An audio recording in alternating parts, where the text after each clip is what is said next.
Okay, let me welcome you to the 7th lecture of our course on reinforcement learning. We spent the last 2 lectures talking about rollout and approximation value space for deterministic problems. And today we're going to do much of the same thing, but for stochastic problems, and also some variations that we haven't discussed in the past. So here's the outline. We'll start with the simplest form of rollout for stochastic problems with one-step look ahead. Then we're going to discuss multi-step look ahead issues. Then we're going to go into Monte Carlo Tree Search, which is some form of approximate multi-step look ahead with the approximation value space. Then we are going to discuss infinite spaces problems. Problems where the number of controls is infinite, and therefore there's an issue. You can't calculate a Q factor for each one of them. So we're going to see how we deal with those in the context of deterministic problems. And then we're going to discuss a classical type of problem called stochastic programming that involves infinite spaces. And we're going to see how our methodology can be adapted to those. So let's talk about rollout for stochastic problems with one-step look ahead. So this is just a special case of approximation value space with a one-step look ahead. And you have seen this equation at state xk. We minimize overall controls, the Q factors, which involve the expected value of the current stage cost, plus an approximation to the optimal cost to go. And in rollout, this approximation is just the cost function of a base policy. So that's it's a special case. This policy we denote by pi. So jk plus 1 pi is the cost to go from stage k plus 1 using policy pi, using the base policy, and starting from the state where we are after we apply this control here. And the result of the minimization is the rollout control, which we call U tilde. We're going to be using untilde for base policy, with tilde, everything that has to do with rollout. So pi is going to be the notation for base policy, as we have seen before. And pi tilde is going to be going to denote the policy that we obtain through this minimization. So this is the policy that applies at the state xk, the rollout control that comes out of this minimization. And we call this the rollout policy. And the main result here, and the basis really for rollout and the source for all the good properties that we have seen and discussed, is the cost improvement property. Namely, that the rollout policy performs better than the base policy starting at any state and at any stage. We're going to prove this in the next slide. We have seen the context of deterministic problems. And this policy, this guarantees cost improvement. It doesn't tell us how much improvement there will be, but usually the improvement is very substantial. The fundamental reason for this is that there's a Newton step that relates this thing here with this thing here. If you apply a Newton step to the Bellman equation of the problem, to the dynamic programming algorithm, starting at this point, the cost function of the base policy, then the result of the Newton step is the cost function of the rollout policy. And Newton step is the most powerful algorithm in optimization. If you happen to be relatively close to the optimal cost function, this thing here is going to be almost the same as the optimal cost. However, if this is not close to the optimum, then it may not perform as well. Moreover, the Newton step connects this with that for the case where we calculate exactly this optimal cost to go. If you approximate that, such as with truncated rollout, then it's going to be a Newton step, but from a different function. So there are all these approximate variants. There's a possibility of truncated rollout where we do limited simulation. We do simulation, but up to a number of steps forward, and then approximate the cost after these steps by a cost function approximation. So there's this possibility, and the other possibility is limited simulation. For deterministic problems, we had the nice property that a single simulation trajectory gives you what you want. Here we have to calculate an expected value. So by simulation, to compute by simulation this expected value, we have to generate random samples, okay, according to the probability distribution of the W's here. And then we have to average these samples. And how many samples do we have to use? Well, we may use 5, 10, 1,000, 1,000,000. No matter how many we use, we're not going to get the exact thing. There's going to be some simulation error. And the variance of the simulation error may throw off this minimization here and may erode the effectiveness, the performance of the rollout policy. So we're going to deal with this issue also, which, like I said, arises in stochastic problems, but not in deterministic problems. So let's now go into this example of backgammon, which I've mentioned before, was the first substantial application of rollout. And in its time, it created also a sensation in research circles of people that were looking at reinforcement learning at that time.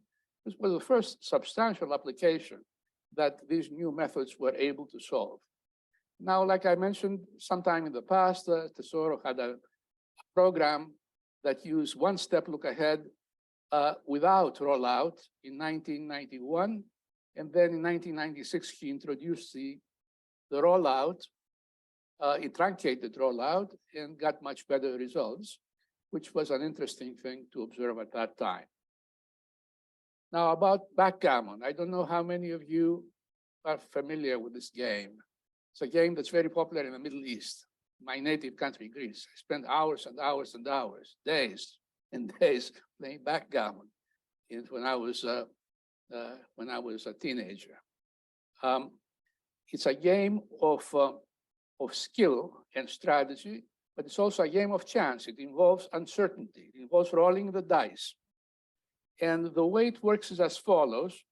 There's a board here that has 24 slots on which the two players, the white and the black player, put their pieces, 15 pieces for each one.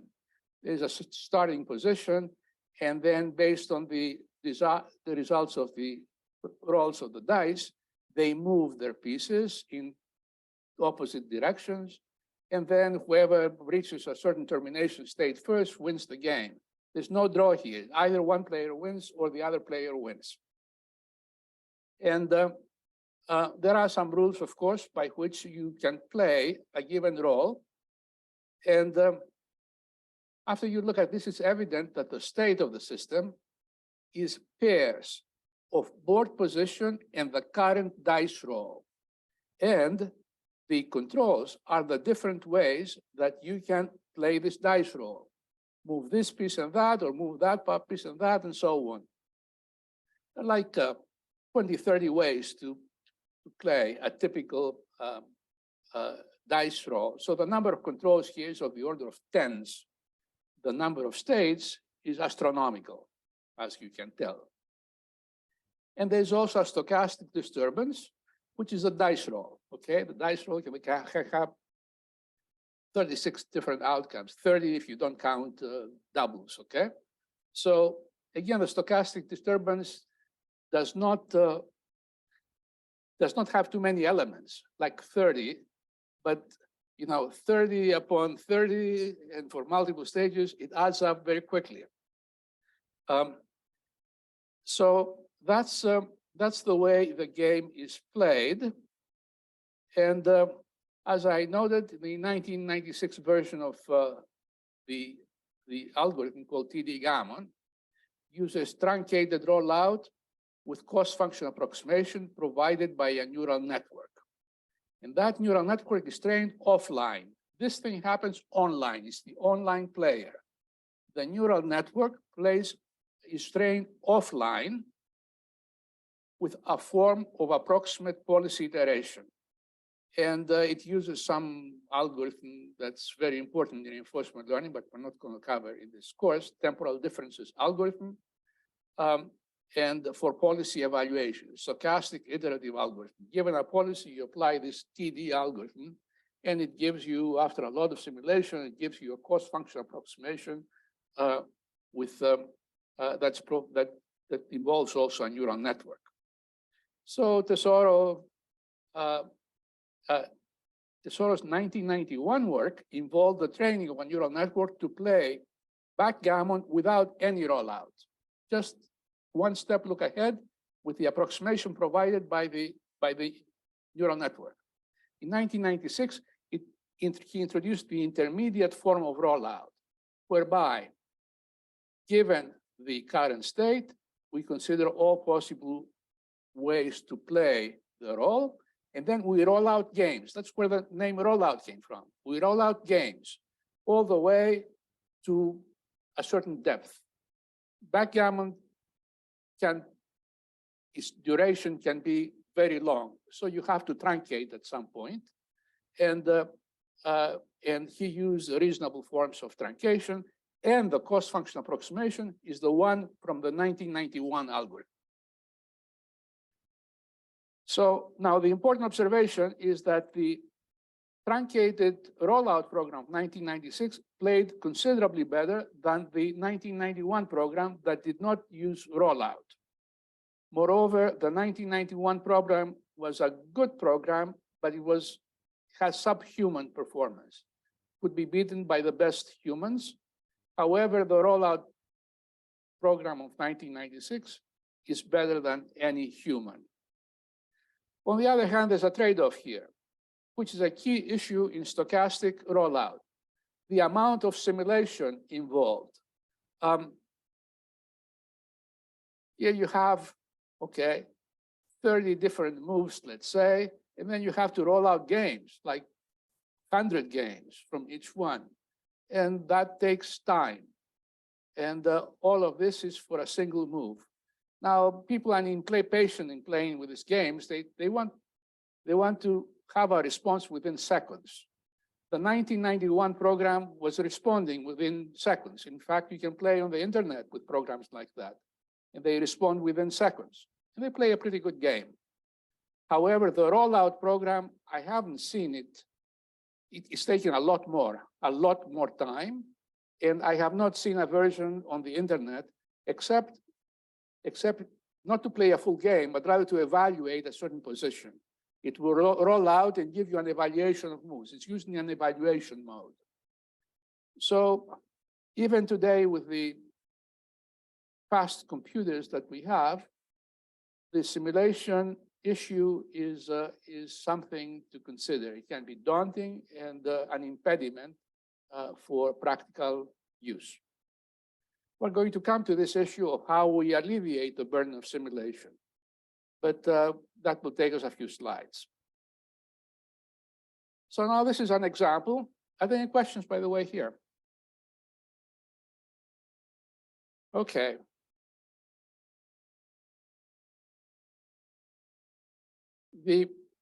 Now we're going to go into a mathematical proof of the cost improvement property. This is in the same spirit as the mathematical proof I gave for deterministic problems, but we use more of an equation-oriented argument as opposed to a graphical argument on the look-ahead tree. So what we want to show is that in the context of one-step look-ahead and non-truncated rollout, the cost to go of the rollout policy from any one state is less than the cost to go of the of the base policy from the same state. And we prove this by induction. And this is a proof. So we assume that this property holds for k plus 1, and then we prove that it holds for k. So it holds clearly for k last stage. This is a backwards induction on k.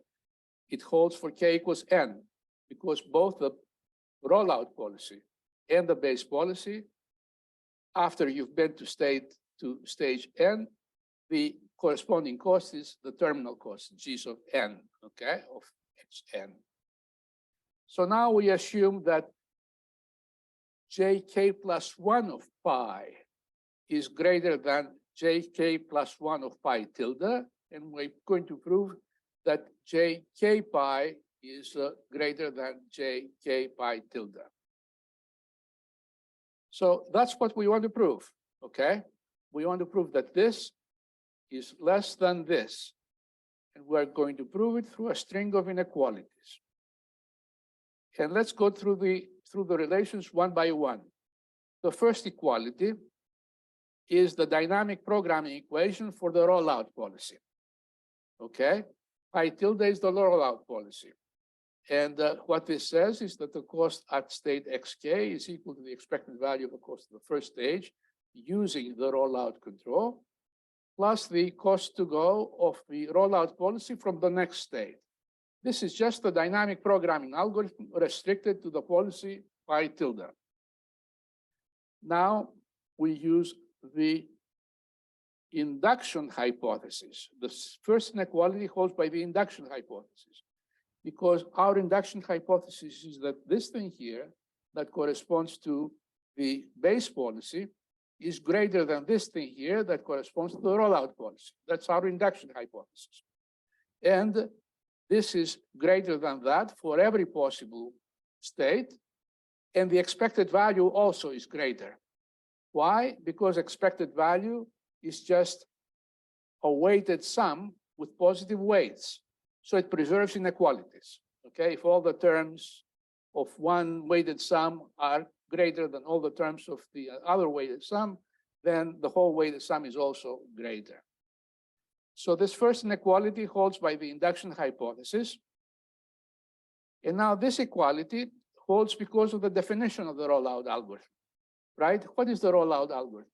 It applies the mu tilde k of xk that minimizes this expression, right? That's the way the algorithm is defined. And this is greater than an instant. This is a minimum of this expression over all possible controls. Therefore, it is less than the instant of the instance of u that is equal to the base policy control. Okay, the minimum over u is less than the particular value where uk is equal to mu k's of xk.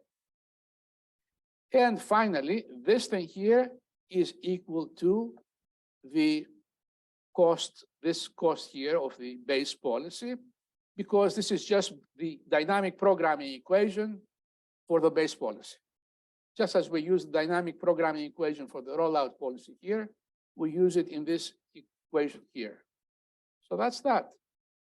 It's a very simple, straightforward argument.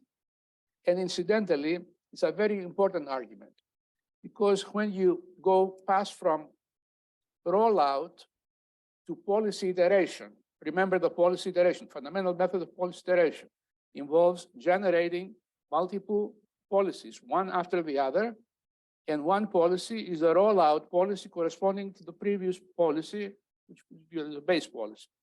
So rollout is just a single iteration of the policy iteration algorithm. And this shows that every algorithm of the policy iteration is cost improving. So it cost improves and cost improves and cost improves at every iteration. And with a little bit of extra argument here, you can show that it improves all the way to the optimum. This is the heart of the optimality proof of the validity proof of the policy iteration algorithm.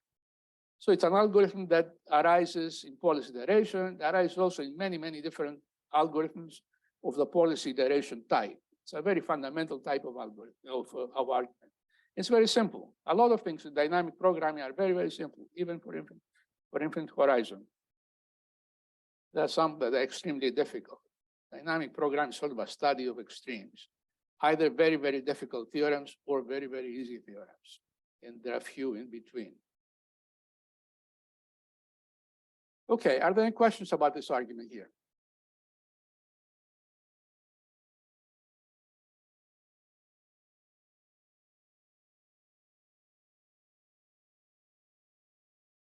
Okay, so let's come to the simulation issue.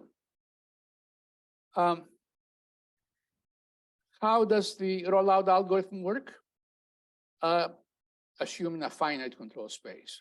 For each one of these controls, and given the current state xk, we calculate this Q factor, and we minimize over UK.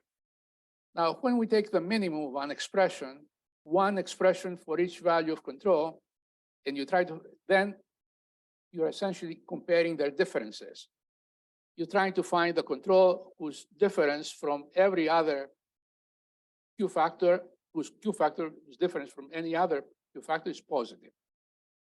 So this minimization is also comparing, has to do with comparing Q factor differences. And how do we do this simulation?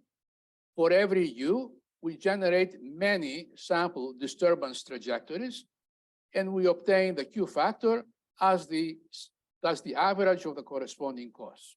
This is simulation.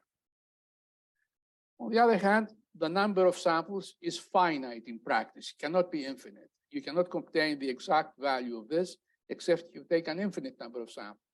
In practice, you'll take a finite number of samples, so the calculated values that you end up from the simulation are approximate, and they involve some kind of stochastic variance. Now, stochastic variance can throw you off, can tell you that one control is optimal when it's not, okay? Because of the error, the simulation error. So what we should try to do here is to try to reduce the variance of the calculated Q factor differences. This difference compares the control UK and the control UK prime. And if these calculations were exact, it will tell us that one control is better than the other. But with approximation error due to simulation, there is potential for error. And we reduce the possibility of error by reducing the variance of this thing here. In simulation, this idea of variance reduction is very important. You try to organize your simulation so that the variance of the result that you obtain with a finite number of samples is relatively small. Small variance, and many ingenious tricks for doing that. And it turns out that there is a trick here that can reduce the simulation variance. And it is often best to use the same sample disturbance trajectories for all UK. Okay? What do we mean by that? We mean that we simulate this thing for a value of UK, and we do it with many, many trajectories of disturbance, right? Now, when we come to another control, this idea is to use exactly the same disturbance trajectories, to reuse the sample trajectories. It is often better to do that rather than to use completely independent trajectories for different controls. Now, this takes some analysis to see, and there is a section in your class notes that gives that. It's about a couple of pages, but I'll give you an example that illustrates the idea. Here's a simple example. Suppose that we want to calculate the difference of two numbers. One number is Q1 and another one's Q2, which could be Q factors in our context, but we're looking at general numbers, Q1 and Q2, any two numbers. And to estimate the difference, we obtain a sample of the first number with some simulation noise, W1, and a sample of the second number. And we view this as an estimate of Q1, and we view this as an estimate of Q2. And then we subtract them. And we view this the difference as an estimate of the difference of the Q1 minus Q2. Well, the variance of this depends on the correlation between W1 and W2. For example, if W1 and W2 are perfectly correlated, are exactly the same, in other words, we reuse the samples from one to the other, then we obtain perfect simulation. The variance is 0 with W1 equals to W2. On the other hand, the worst thing that can happen in this case is to choose W1 and W2 completely uncorrelated. That maximizes the variance of the difference, S1 and S2. And it's the same thing that's at play here. There is a correlation analysis and its effect on the error of this difference, which suggests that for most problems, it is best to use the same to reuse the sample trajectories. It's a very simple trick, and it doesn't cost you anything to do it. In fact, it saves you something, because you reuse the samples. Okay, so yeah, you have to speak louder, please.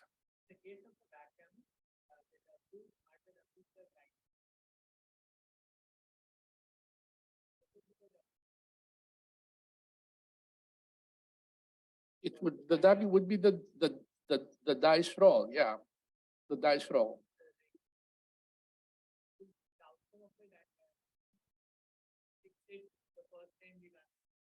Right, yeah, it will.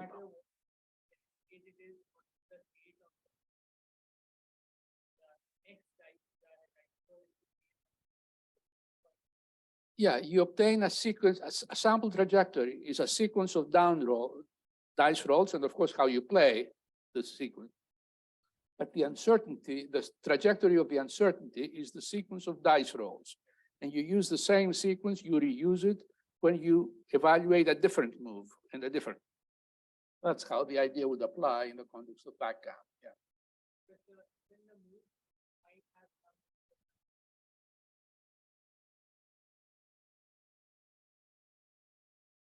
Right, yeah, yeah. The uncertainty relates to the dice rolls.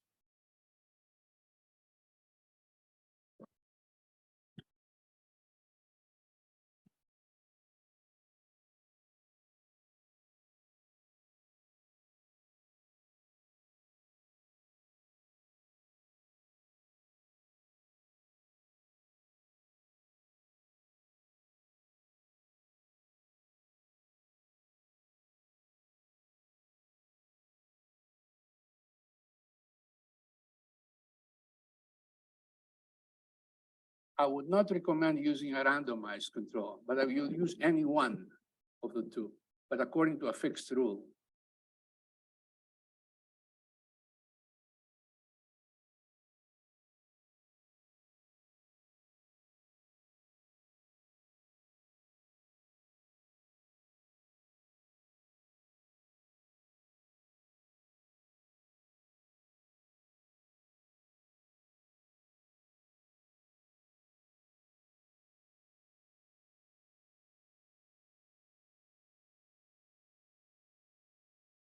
I'm not quite sure I understand your example perfectly, but I have seen this happen before. It's not a good idea to randomize.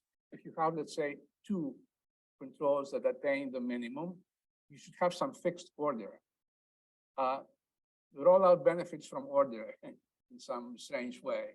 And if you randomize, you can create, you can violate the theory in subtle ways. Okay.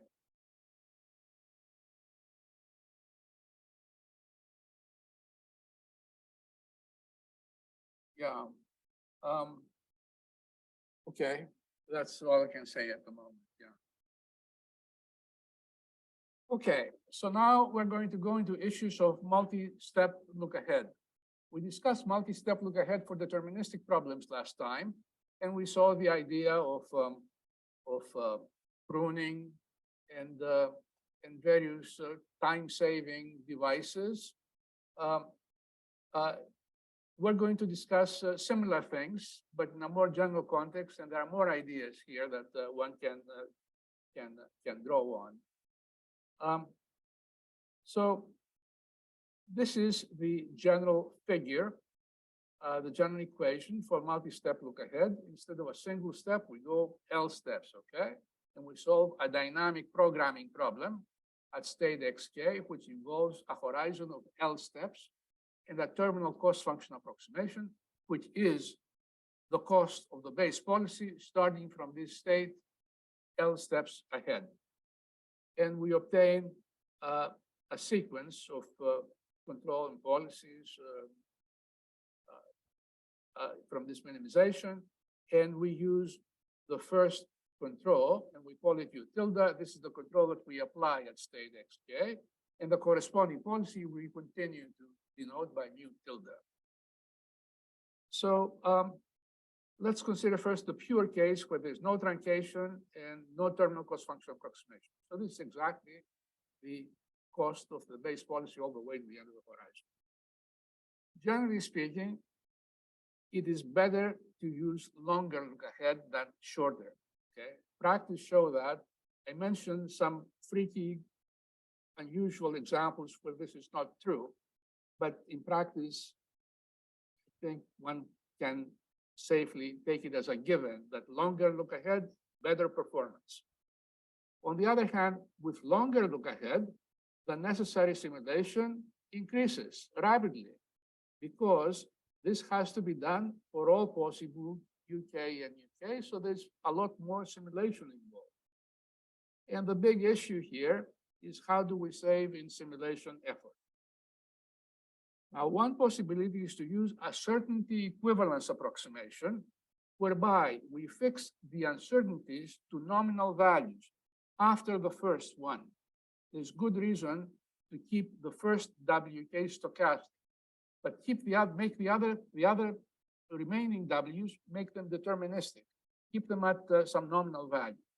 This will certainly alleviate the simulation burden, because this will involve here just simulating a single trajectory. And this will also involve simulating a single trajectory. Now, another possibility is what's called Monte Carlo Tree Search. Monte Carlo Tree Search is some form of pruning the simulation. So we're going to look at these two. Here is a diagram for the certainty equivalence approximation. And the idea is that it requires much less simulation. We are at the current state, which I call x0 here. Simplifying notation, I call it x0 rather than xk. And the next state is x1, x2, xl. And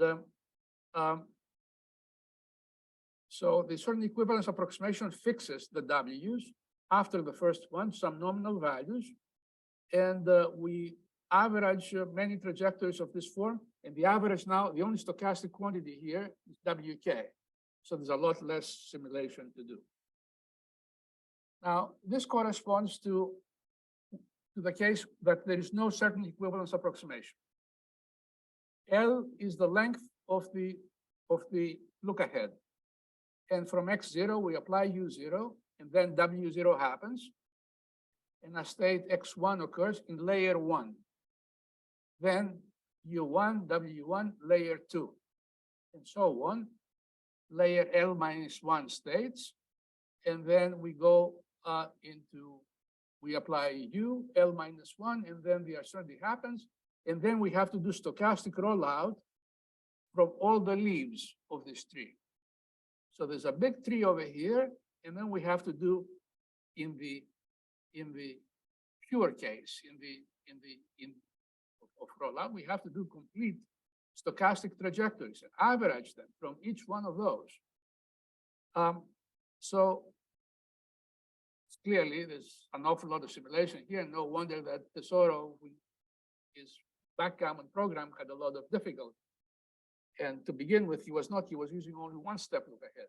With multi-step look ahead, the number of simulations increases because there are many more leaves in this tree. Now, see what happens now without, with the certainty equivalence approximation. And with only the first disturbance being stochastic. So at the first step, You start at x0, apply u0, then w0 happens. We obtain these states at layer 1. Then w gets fixed after that. And we apply u1, and then we obtain u2. And then keep on going like this. And you can go almost twice as long, okay, before you get an equal number of leaves. So much longer overhead is achieved this way, twice as much. Plus also, from each one of those leaves, there's deterministic rollout that happens, which means no simulation. Whereas here, there is simulation.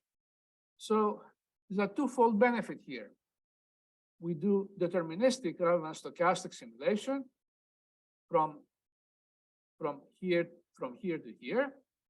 And then there are fewer applications of the base policy because the number of leaves is smaller. So there's a tremendous gain here. And this idea of certainty equivalence approximation goes way back, and its effectiveness was shown in specific context. There is recent work also that supports this idea that the certainty equivalence approximation still performs very well, but with a lot less simulation. And the reason for that is that both this and this one involve a Newton step. That's my theory, and that's what is consistent with the computations I've seen so far. Here, the Newton step involves the cost function of the base policy. Here, the Newton step involves something different, something that has been perturbed because of these differences, this certainty equivalence approximation, but still it's a Newton step. And as long as you start the Newton step from a neighborhood of the optimal solution, the J star, you start pretty close to that, then it doesn't make any difference. Okay? It's still very effective. Now, some of you may be interested in testing this hypothesis in your term paper on the problem of your interest. It is something that I think would be enlightening to see some more experimentation about this idea. But I'm confident that this idea is correct. It's just a matter of how do you articulate how good it is and so on. Any questions here? Are these diagrams clear, by the way?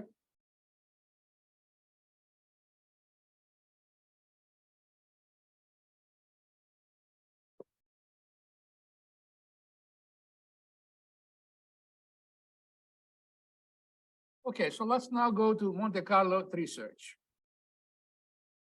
This is an idea that came along about 15 years ago or so, 15, 20 years. And it was immediately taken up by the people in the game community, like Go, and was very effective within that context. And also it was used in AlphaZero, and it's reputed to be one of the principal reasons for the success of AlphaZero. So what is this Monte Carlo Tree Search? It's like pruning, but a stochastic form of pruning. Instead of pruning branches of the look-ahead tree, we prune simulation samples. We just cut off intelligently the amount of simulation that we have to do, and the motivation is to save overall in simulation effort. So here's the idea. So far, we have assumed equal effort for evaluating the Q factors of all controls at a given state. Okay, we say we simulate, okay? We simulate perhaps with many trajectories, we don't know how many, but we don't discriminate between different controls. On the other hand, this has some drawbacks. Some controls may be clearly inferior to others, and we still spend the same amount of effort to simulate them as the ones that look good. But how do we know which controls are inferior? Well, after some simulation samples, it becomes evident. The samples that you get are very bad, so So the idea that comes to mind is let's not spend any more simulation effort on this control because it's not good. We'll just prune it out. At the same time, some controls that appear to be promising and part of and potentially the control to be selected, it's worth exploring better. Okay, with longer look ahead, we can discriminate between the promising controls better. So that's the idea of Monte Carlo Tree Search. Save some simulation from the controls that look inferior and use that simulation effort for controls that look good. Okay.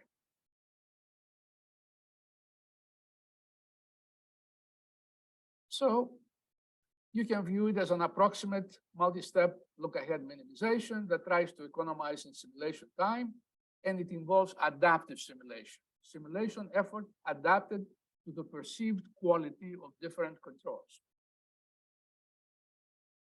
And it aims to balance exploitation, do extra simulation and longer simulation for controls that look promising, and exploration. Make sure that you adequately explore the potential of all controls. Because if you throw away some controls on the basis of flimsy information, just a few samples, you run the risk that these controls may turn out to be good on closer examination. So you have to do enough exploration, and also you have to devote a lot of your effort onto exploitation. It's a classical dilemma that appears in a number of contexts in machine learning. Now, one thing that I want to impress on you, because there are a lot of flaky statements about that in the literature. Monte Carlo Tree Search does not improve performance.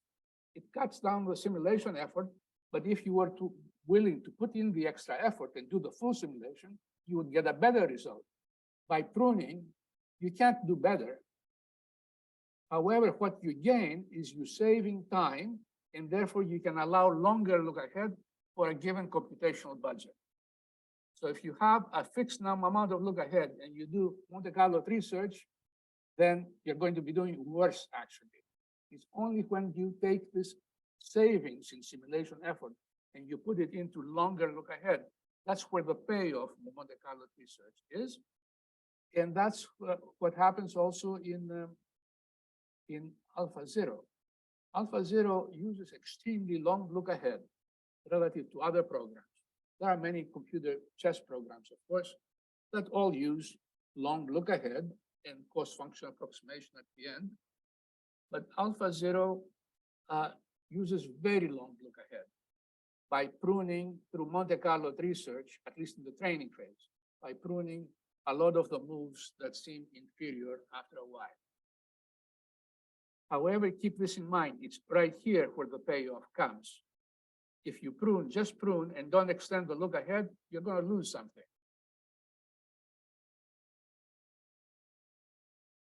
So now let's take a closer look at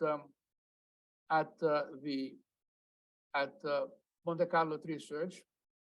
It's a complicated algorithm, so we're going to look at it only for the case of one-step approximation in value space. So the situation is one whereby we have the current state xk, and we have a finite number of controls. Let's say control 1, control 2, and control 3. And we want to calculate the Q factors of these three controls and compare them.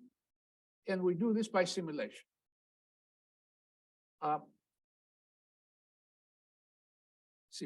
We simulate these controls, one step look ahead, and then take the cost function approximation. It's not simulation all the way to the end. It's one step look ahead approximation in value space. So we do this iteratively. We pick one control some way and generate a single sample of its Q factor. And then we pick another control and another control and another control. And we don't do many samples for control number 1, many samples for control number 2 and control number 3. We stop and think which control we're going to simulate at every step. After the nth sample, we have this thing here for each U. At the nth sample, we have the empirical mean of the Q factor of the control U, all controls.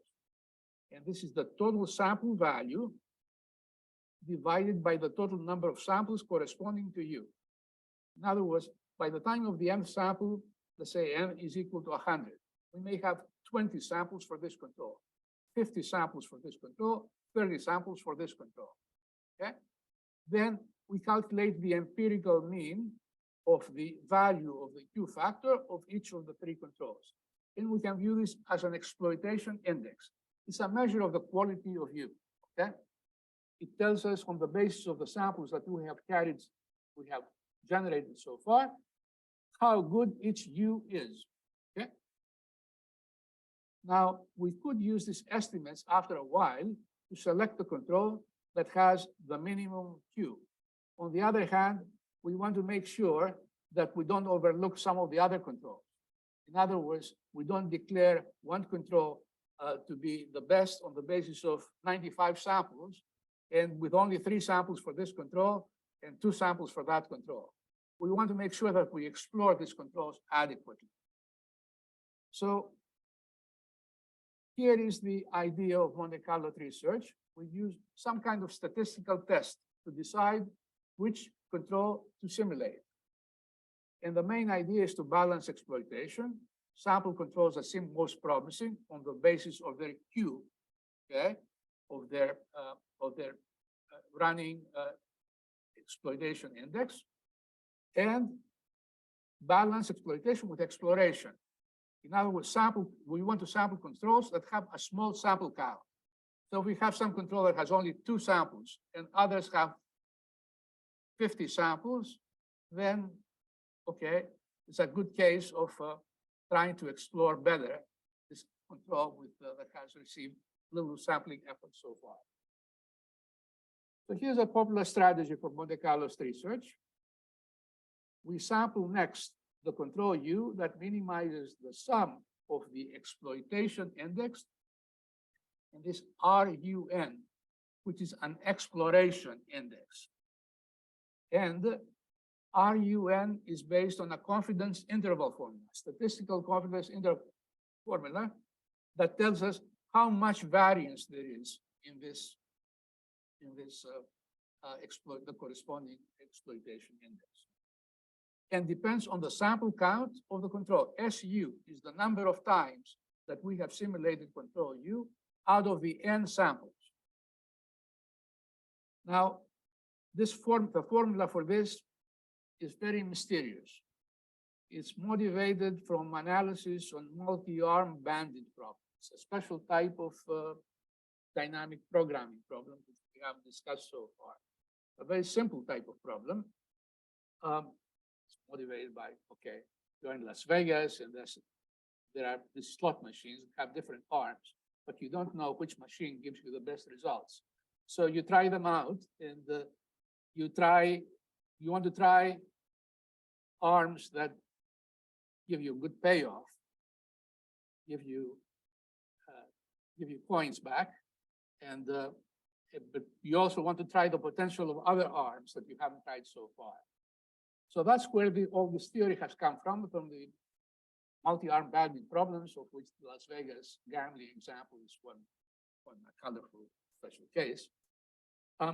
However, we want to apply Monte Carlo Tree Search, and people do apply Monte Carlo Tree Search in other problems, far more difficult than multi-arm bandit problems. Still, however, the ideas of multi-arm bandit problems are carried over to Monte Carlo Tree Search without much analysis and not full justification. Moreover, there are many formulas that people use for this R. The Q is relatively easy. Nobody disputes what Q should be. It's the running index of quality of the control U.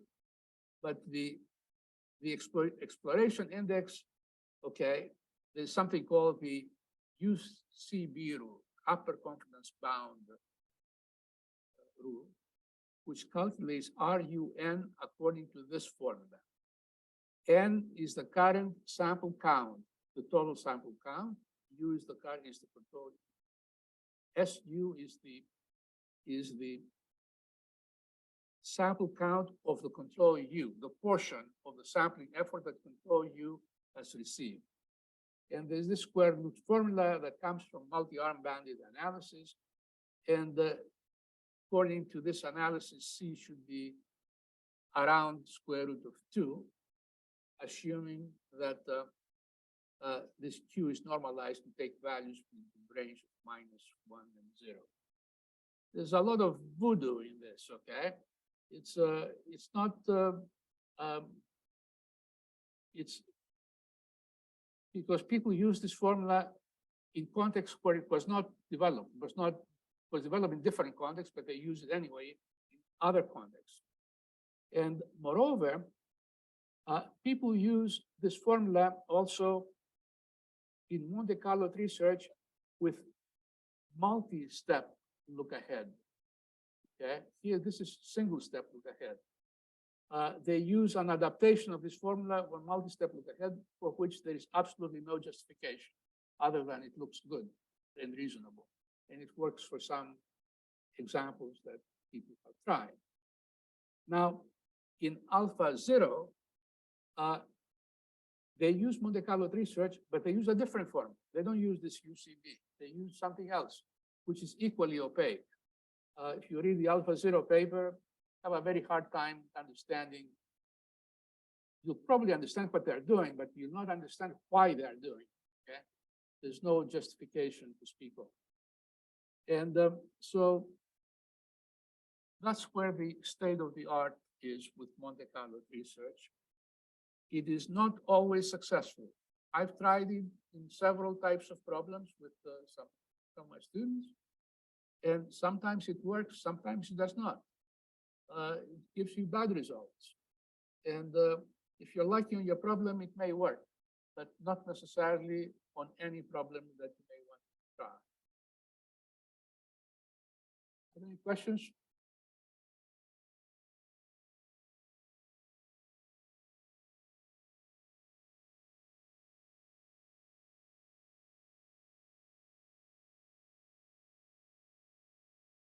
Okay, so maybe we should take a break for like this one question. Okay, please go ahead.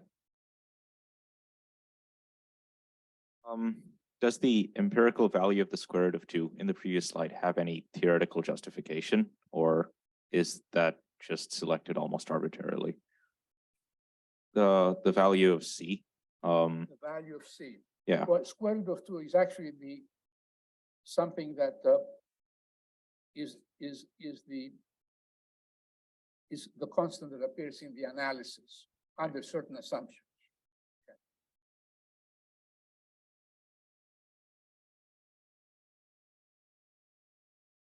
Another question?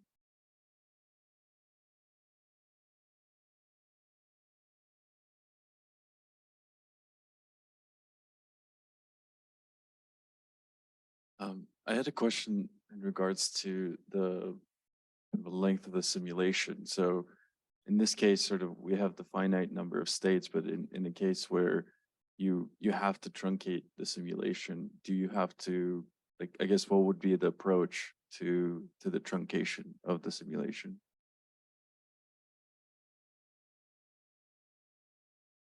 Are you talking about Monte Carlo Tree Search or? Yeah.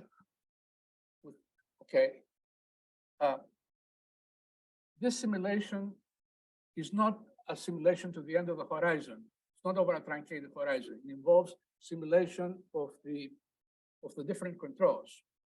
It's a one-step simulation. Okay.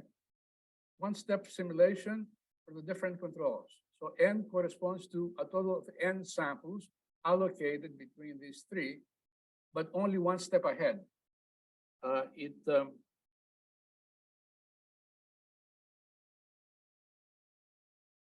What we're simulating is this quantity here, with J tilde being given. Okay, it's a given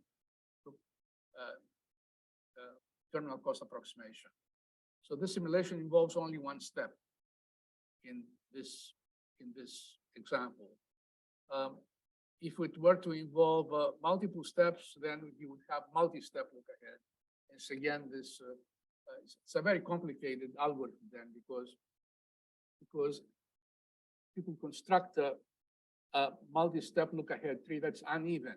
Okay, some branches go very far into the future, and some others are terminated early on. And there's also the issue of how much simulation effort you put on each leaf node of a very complicated tree. And okay, so that takes us too far, and I'll have to refer you to the literature.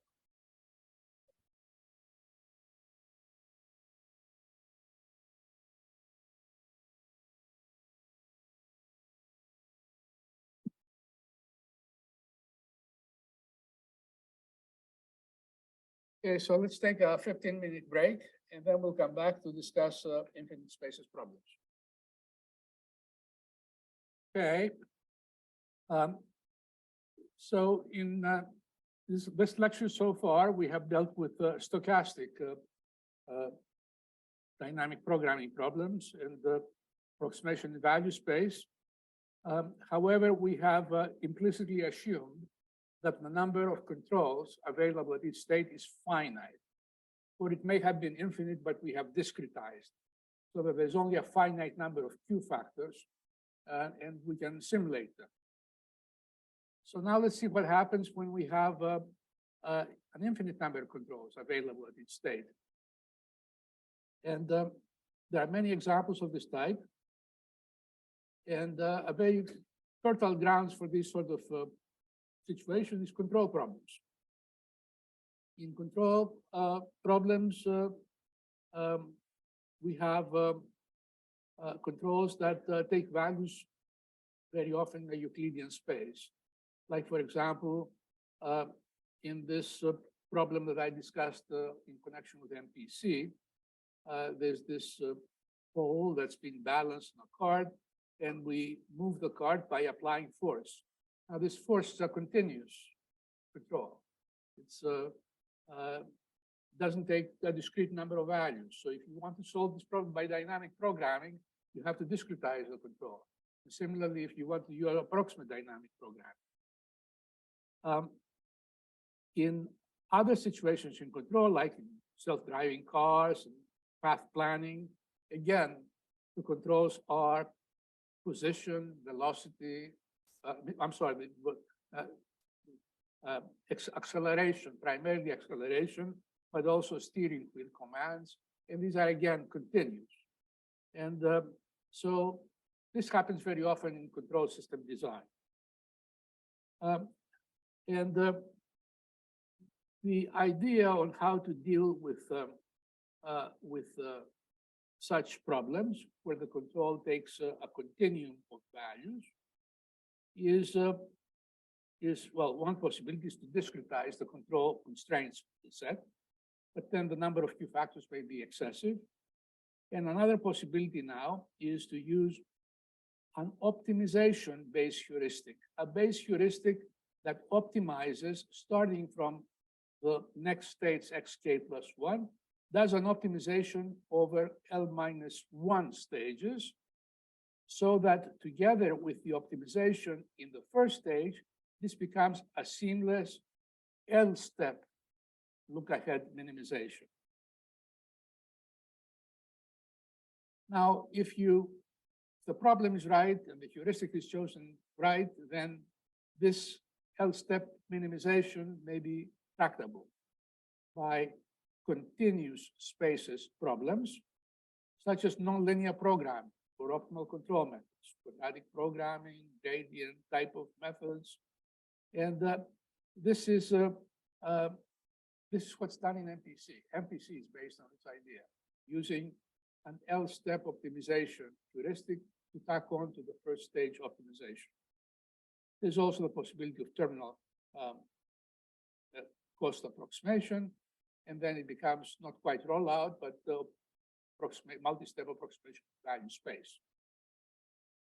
So let's look at how this idea of infinite spaces, an infinite control space can be implemented in a few examples.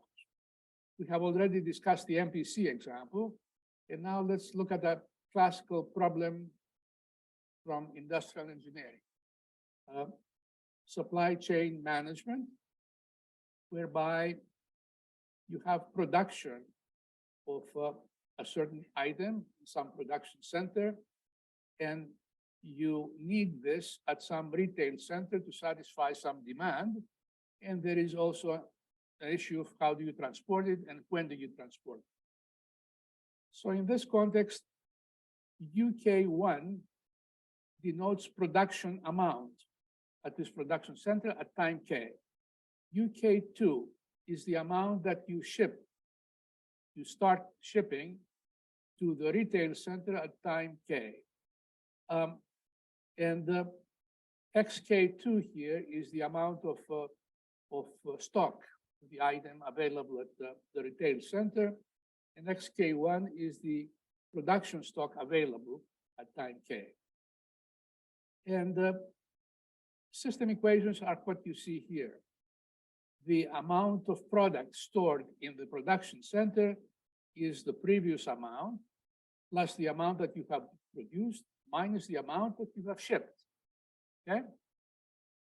And for the retail center, at time K plus 1, you're going to have stock that's equal to what you had in the previous period, XK, plus the stock that has arrived. But here we assume that the arrival was with a delay, okay? So you ship now, you get it in 1 month. There's a lot of use in the pipeline that are relevant when you make this production decision. And to complete this equation, you have to subtract also the demand that is being satisfied at time K. So these are the two equations, but the objective here is to minimize the sum of the costs over a certain horizon for production, okay, transportation, and also how well you are able to satisfy this demand. If the demand exceeds the amount that's available at the retail center, there's a loss, okay, because there's some demand that you haven't been able to satisfy. If, on the other hand, there's more X than D at the retail center, you have excess inventory for which there's a cost also. Ideally, you would like to keep XK2 and DK roughly equal. That's the objective. That's when the supply chain works smoothly.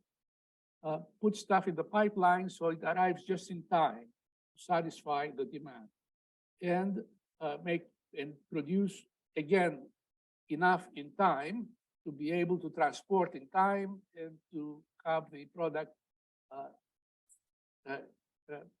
arrive at the retail center at the right time again.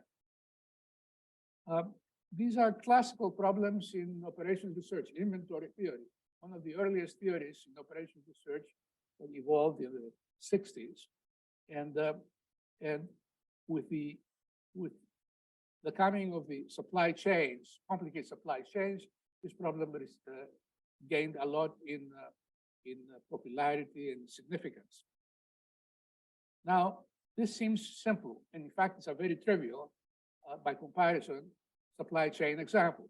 Yet from a dynamic programming point of view, it's extremely difficult. Why is it difficult? Why do you think it's difficult?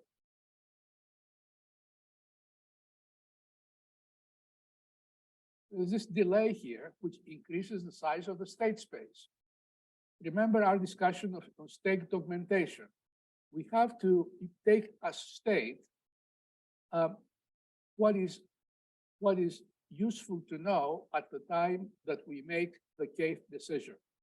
Now, when we make the production decision at time K, it's important to know also how much we have shipped in the past, is in the pipeline. So in effect, the state here is XK1, XK2, and all the stuff that's in the pipeline here, which increases the state space tremendously.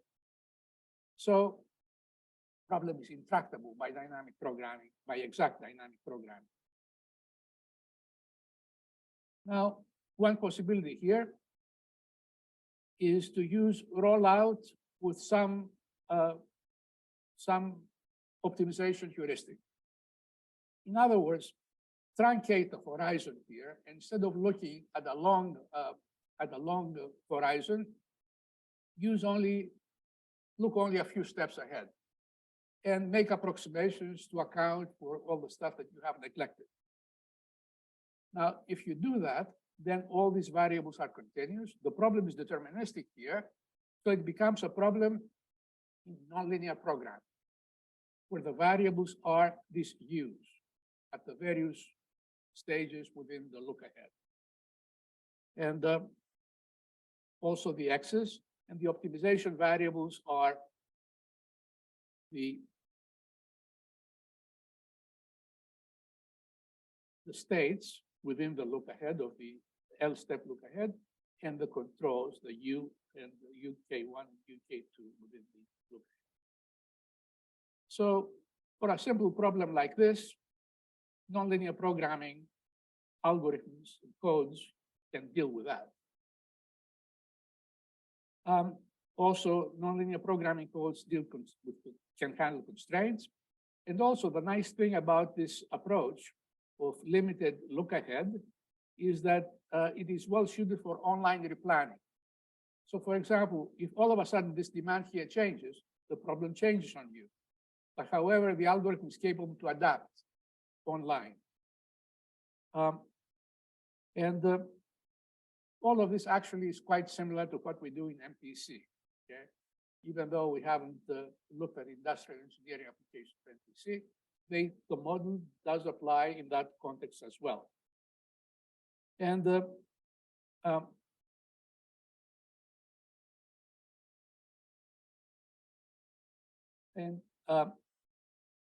the reason that having a limited look ahead approximation is that the computations are simpler because the horizon is smaller. And the alternative approach, of course, is to use a different type of Bayes heuristic and use discretized deep dynamic programming. Now, the difficulty with that is that it may destroy some of the structure that's available here. And this is true particularly for problems that with special type of structure. And the next example is of this type. Are there any questions on this?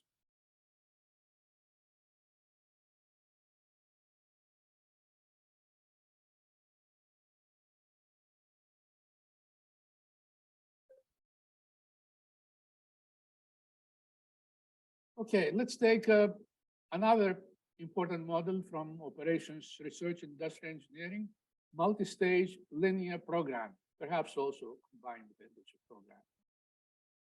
And these problems arise in a variety of contexts. Resource allocation over time is one of them. And you have a system that's linear. Now, xk here is a vector, an n-dimensional vector, and u is an m-dimensional vector that they live in continuous space. AK and BK are given matrices. So this is the typical linear system. There may be also some constants here I have omitted. And the cost function is linear. So everything is linear here, including the constraints that there may be on UK. So this is a gigantic linear programming problem. The terminal cost is linear. Cn here is a vector, a row vector, multiplying the column vector. So this is the inner product of a known vector with xn. This is the inner product of ck and xk, and so on. And this cn, ck, and dk are given. And there are n stages. This is a gigantic linear programming problem extending over capital N stages. If n is large, and also if there are some integer constraints, the problem is extremely difficult. And even though linear programming and integer programming codes have progressed a lot, still there are problems of interest that they will not be able to handle. So one possibility here is to just truncate the horizon and use a rollout with L in optimization heuristic, which is just linear programming over the L-1 stages. And then add some terminal cost approximation that may be obtained by some kind of offline computation. People have tried ideas like that. Now, the advantage of this is that the smaller horizon linear programming problems may be tractable with current codes. Online replanning is easily handled. For example, if this A matrix changes, this B matrix changes, okay, we can adapt. Integer programming software have made remarkable progress in the last 10, 20 years. And so there arises the possibility of using them to solve the limited look ahead integer programming problems involved here. And another possibility, of course, is to use a different type of base heuristic and discretize dynamic programming. The old simple idea of discretization. But here, if you discretize, you destroy the very important linear programming character of the problem. It's not a linear programming problem anymore. It loses the nice structure that linear programs have. So there is an incentive for us to exploit the structure and not just go blindly into discretization and doing the things that we know how to do. Any questions here?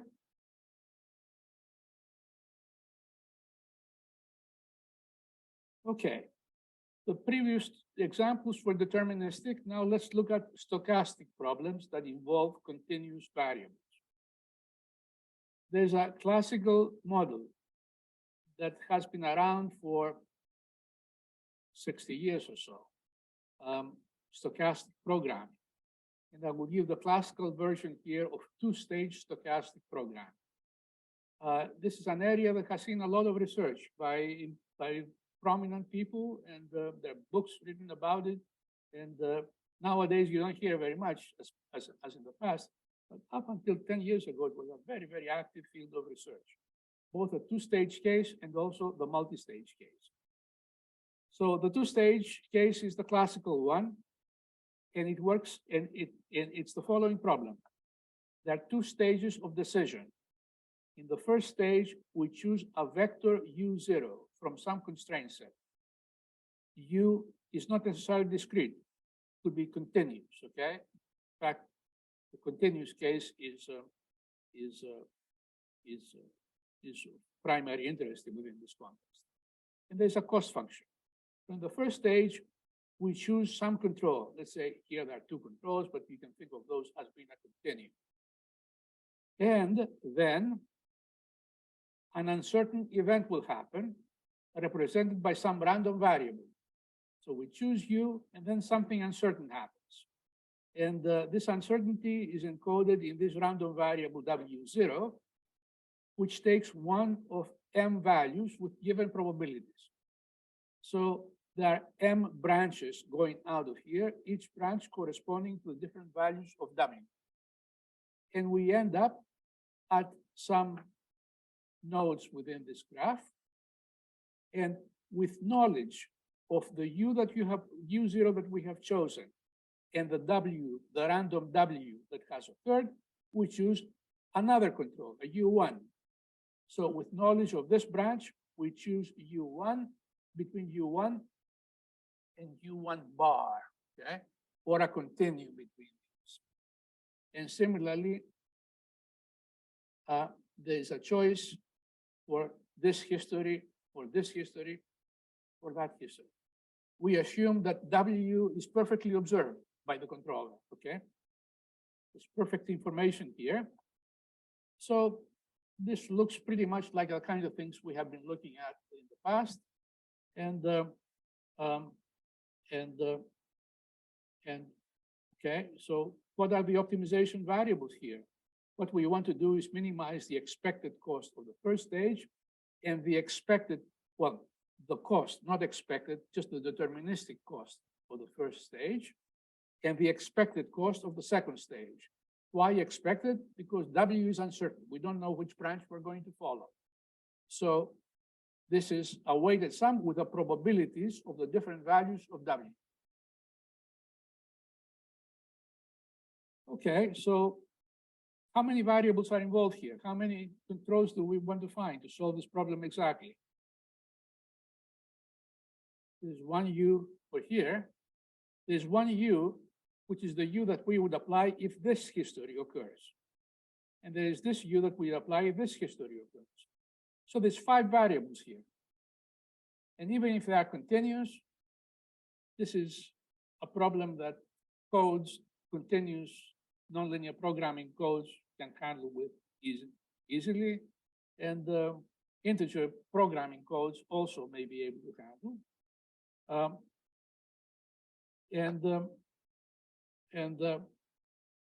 Was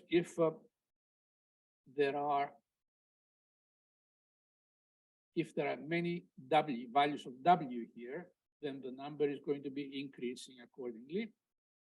And if you try to look at 3-stage problems, 4-stage problems, the number of variables increases very, very quickly. So the 2-stage example is one that people have used for the most part, but there have been attempts for generalization, developing theory and algorithms for multi-stage stochastic programming problems.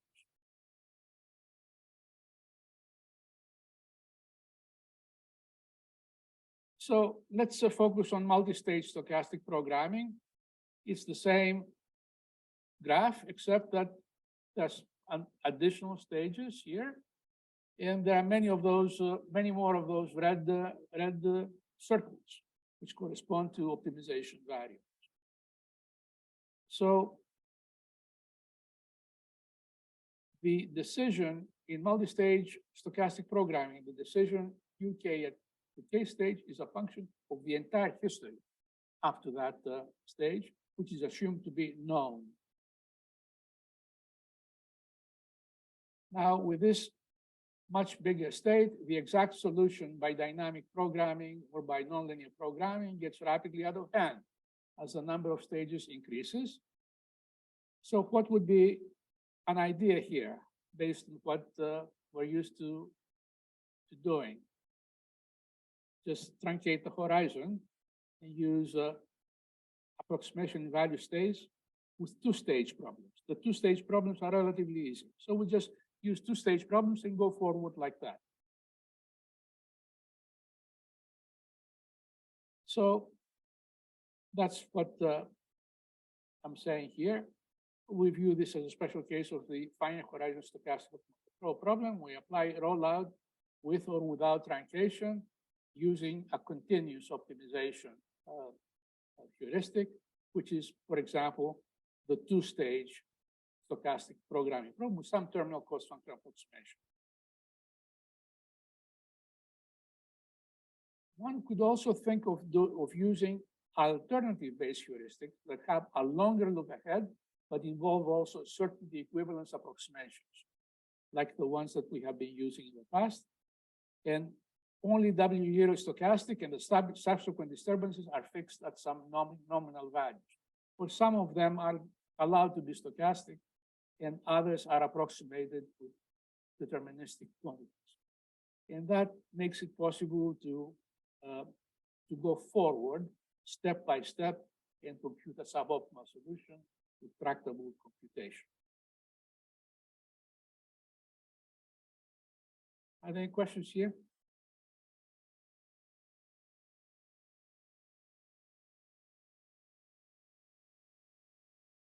So this brings us to the end of this lecture.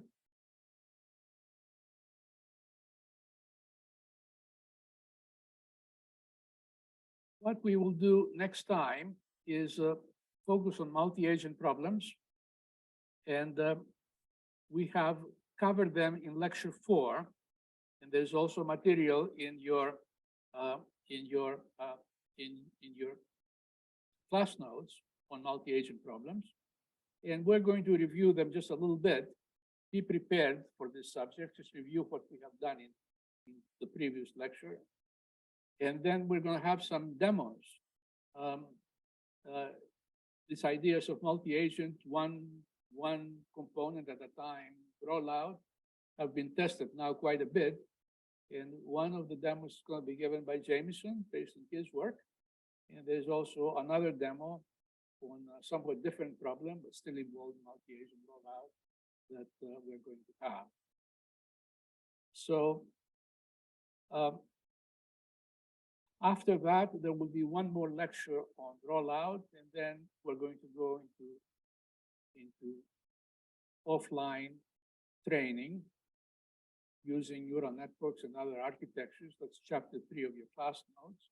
And that will be the end of the lectures, and we're going to focus on the term paper. So basically, in April, we're going to have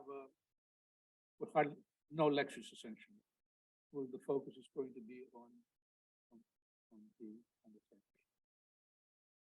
And there will be also a last homework, which will be announced next week. Is there a homework due today?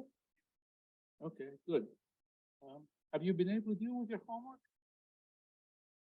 Yeah, this spiders and flies are actually, this homework is timely because the multi-agent problems that we're going to discuss next week are going to build on the ideas of this spiders and flies homework problem.